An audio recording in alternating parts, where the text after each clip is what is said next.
Bonjour à toutes et à tous et bienvenue dans cette nouvelle petite capsule.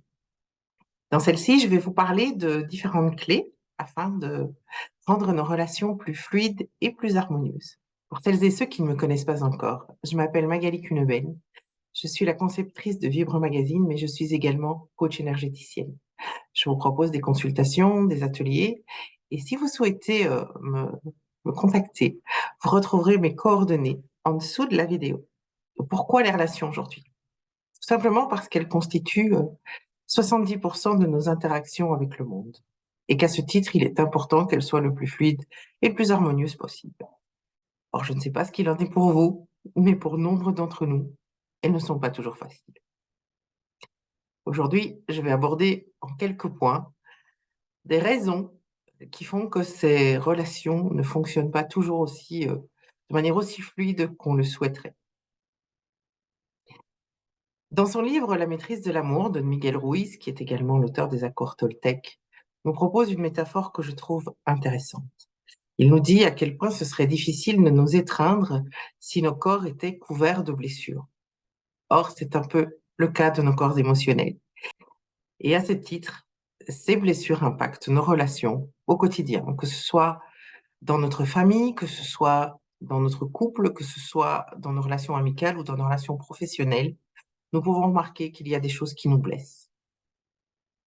Or, ce qui se passe dans nos relations aujourd'hui n'est sans doute pas ce qui nous blesse directement. En effet, dans la plupart des cas, c'est une blessure ancienne, qu'elle soit de l'enfance ou de plus tard, qui est réactivée. En effet, dans la petite enfance, nos capacités de discernement ne sont pas dans leur plein potentiel, notamment en raison du fait que le néocortex n'est pas terminé avant l'âge de 25 ans. Et dès lors, nous interprétons, parfois de manière erronée, des choses qui se passent et qui génèrent chez nous des croyances nous concernant. C'est notre mode éducationnel qui en est également responsable. En effet, qui n'a pas entendu de ses parents: si tu n'as pas un beau bulletin, papa ne sera pas content. Regarde comme maman est triste à cause des bêtises que tu as faites. Chez le petit enfant qui n'a pas la capacité de discernement d'un adulte, ça génère des croyances sur ce qu'il est, sur ce qu'il devrait être et ce qu'il faudrait qu'il fasse pour être aimé. Ensuite, dans l'adolescence et à l'âge adulte, nous revivons des situations qui, de près ou de loin, ressemblent à celles que nous avons vécues enfant et qui a généré la blessure. À ce moment-là, qu'est-ce qui se passe? Eh bien, la blessure est réactivée, tout simplement. En effet, comme la vie est bien faite, nous allons vers des relations dans lesquelles nous avons des interactions qui viennent à nouveau valider nos croyances sur le fait que nous ne sommes pas assez bien pour être aimés, sur le fait que nous devrions pouvoir être capables de ceci ou de cela pour satisfaire la personne qui est en face de nous. Nous rendons la personne en face de nous responsable de la souffrance que nous ressentons à ce moment-là.